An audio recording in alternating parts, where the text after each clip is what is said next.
Assalamualaikum warahmatullahi wabarakatuh. Di sini saya izin untuk mempresentasikan hasil tugas EAS saya di mata kuliah penelitian 1 dengan judul Sistematik Literatur Review Implementasi COVID 2019 dan ISO 27001. Di sini dengan saya Bawazir Fadil Muhammad dengan NPM 240660200010. Baik, untuk dosen mata kuliah ini yaitu Dr. Engineer Agus Salim, SPD, MPD. Baik, untuk latar belakang ada beberapa poin. Yang pertama yaitu transformasi digital meningkatkan ketergantungan pada TI. Salah satu tergantungan pada TI yaitu struktur-struktur yang ada pada TI. Selanjutnya yaitu resiko keamanan informasi dan kepatuhan semakin tinggi, yaitu ada beberapa resiko seperti resiko kebocoran data, resiko hal-hal yang terkait keamanan pada sebuah organisasi atau perusahaan. Yang terakhir yaitu diperlukan tata kelola TI atau keamanan informasi yang efektif. Salah satunya yaitu menerapkan metode-metode untuk meminimalisir risiko-risiko yang terjadi pada perusahaan jikala ada hal-hal yang tidak diinginkan. Selanjutnya itu permasalahan penelitian. Pada permasalahan penelitian ini ada beberapa poin yang terkait hal-hal tersebut. Yang pertama yaitu COVID 2019 dan ISO 27001 memiliki fokus yang berbeda. Salah satunya COVID adalah terkait tata kelola dan ISO 27001 memiliki fokus pada keamanan data atau klausul-klausul yang dapat mengamankan data. Untuk poin selanjutnya itu organisasi sering mengintegrasikan keduanya, yaitu kenapa keduanya dapat sering diintegrasikan karena tata kelola itu ada beberapa poin, salah satunya yaitu bagaimana menganalisis keamanan data di tata kelola sebuah perusahaan. Selanjutnya itu literatur terkait integrasi masih tersebar. Kenapa seperti berikut? Karena literaturnya banyak dan ada beberapa kasus seperti kasus pemerintahan dan perusahaan. Untuk tujuan penelitian ada beberapa poin pada tujuan penelitian. Yang pertama poin mengidentifikasi model integrasi COVID 2019 dan ISO 27001 ini untuk mengintegrasikan itu perlu beberapa poin. Salah satunya yaitu terkait audit keamanan data dan audit sebuah perusahaan dari model integrasi COVID untuk diterapkan pada ISO 27001 sehingga dapat mengimplementasikan ISO 27001 memudahkan untuk perusahaan dan tata kelola TI untuk melakukan pengamanan data. Poin selanjutnya itu menganalisis domain yang paling sering dipetakan. Kenapa domain paling sering dipetakan? Karena dari permasalahan-permasalahan yang ada pada tata kelola TI atau manajerial terkait tata kelola harus sering di breakdown, sering dengan bertambahnya poin-poin dan bobot pada sebuah organisasi atau perusahaan. Kebetulan dataset yang diambil dari penelitian ini terdapat di sebuah perusahaan di Jawa Timur, yaitu PT Petrokimia Gresik.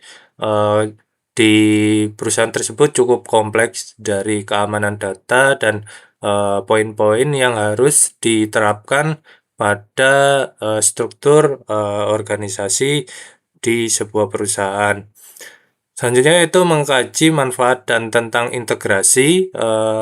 Mengkaji manfaat dan tantangan integrasi yaitu apa aja manfaat yang terdapat pada penelitian ini. Terus tantangan integrasinya terkait tantangan-tantangan seperti bagaimana kita dapat menjaga data tersebut tetap aman dan struktur organisasi TI dapat bermanfaat di sebuah perusahaan yang cukup kompleks karena eh, mengingat perusahaannya cukup besar dan membutuhkan klausul-klausul bobot yang dapat merugikan atau membuat keamanan itu tidak nyaman. Jadi perusahaan cukup capable atau membuat keputusan-keputusan terkait poin-poin tersebut agar hasil yang diberikan atau manfaat yang diberikan untuk perusahaan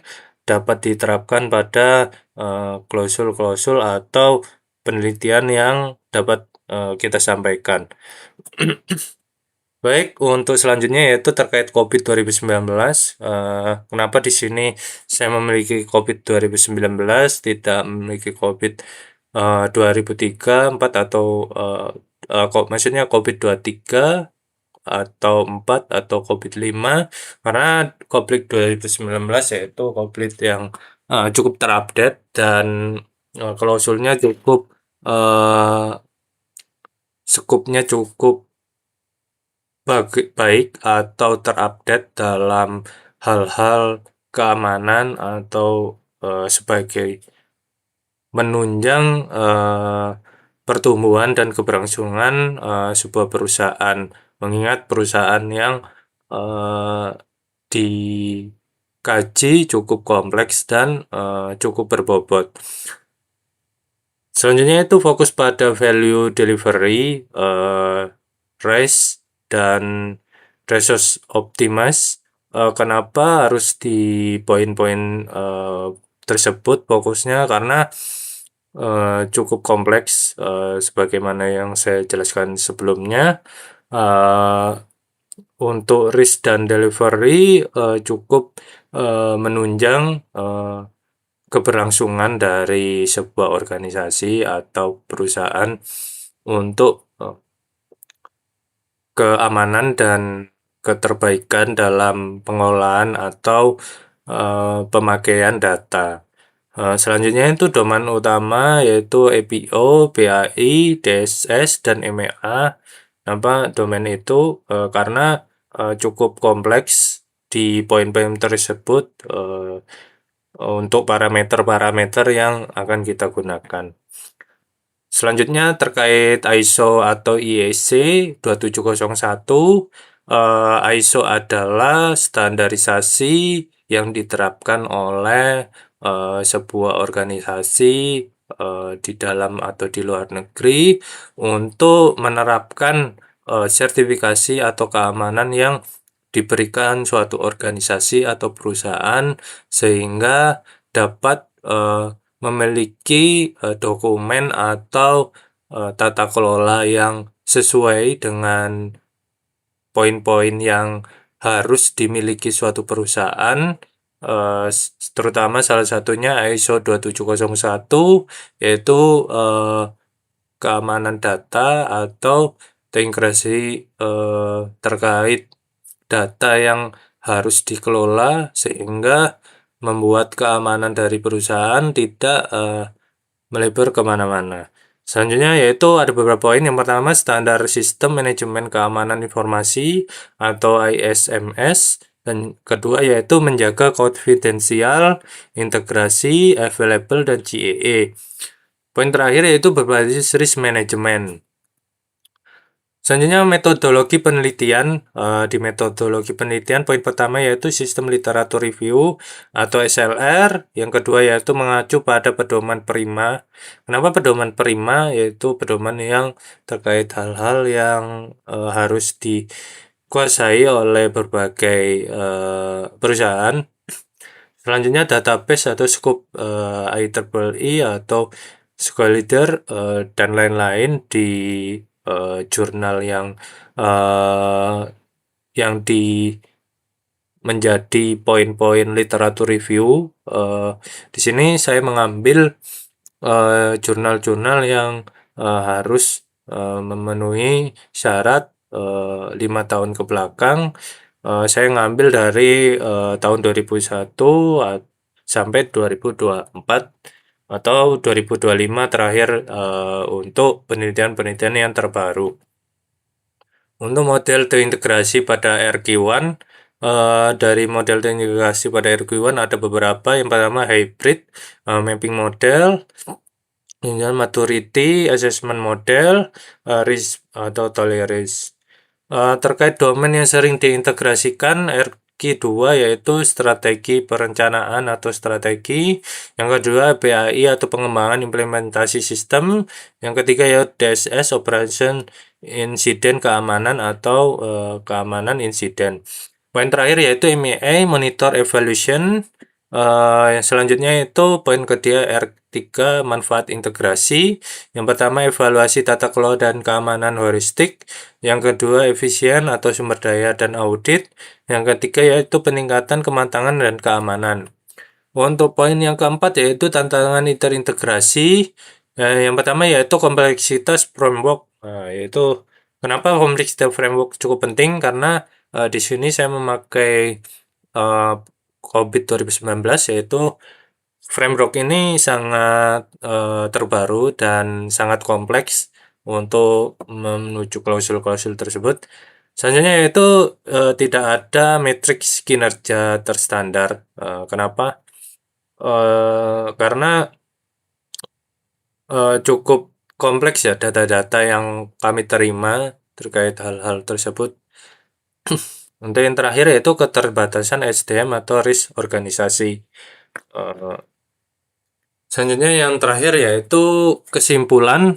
Kesimpulan ini yang pertama yaitu integrasi COVID 2019 dan ISO 27001 lebih efektif. Kenapa lebih efektif? Cukup kompleks karena dua hal ini cukup berdominasi dari hal yang kecil dan sampai hal yang besar.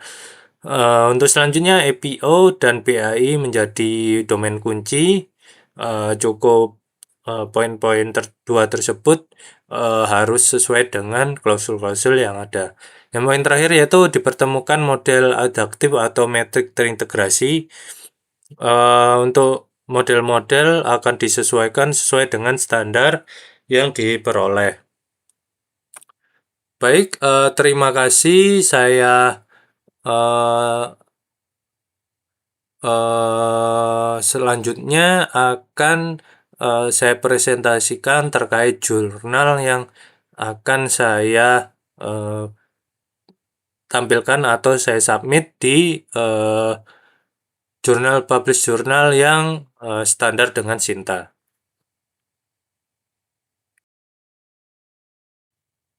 Baik, saya lanjutkan terkait jurnal berikut.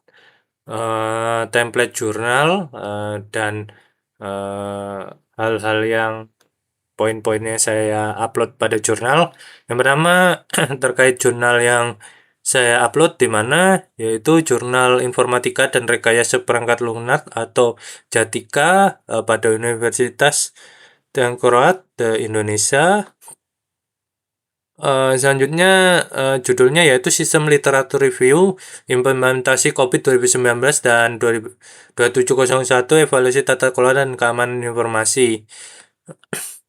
Pada abstrak yaitu Tata Kelola Teknologi Informasi atau TI atau Keamanan Informasi merupakan pilar utama keberlangsungan bisnis digital. Penelitian ini menyajikan hasil sistematik literatur review yang bertujuan untuk mengidentifikasi atau mensintetis literatur terkait penempatan COVID 2019 sebagai kerangka kerja tata kelola TI sebagai standar sistem manajemen keamanan informasi atau SMKI. Dan poin-poin abstrak tersebut.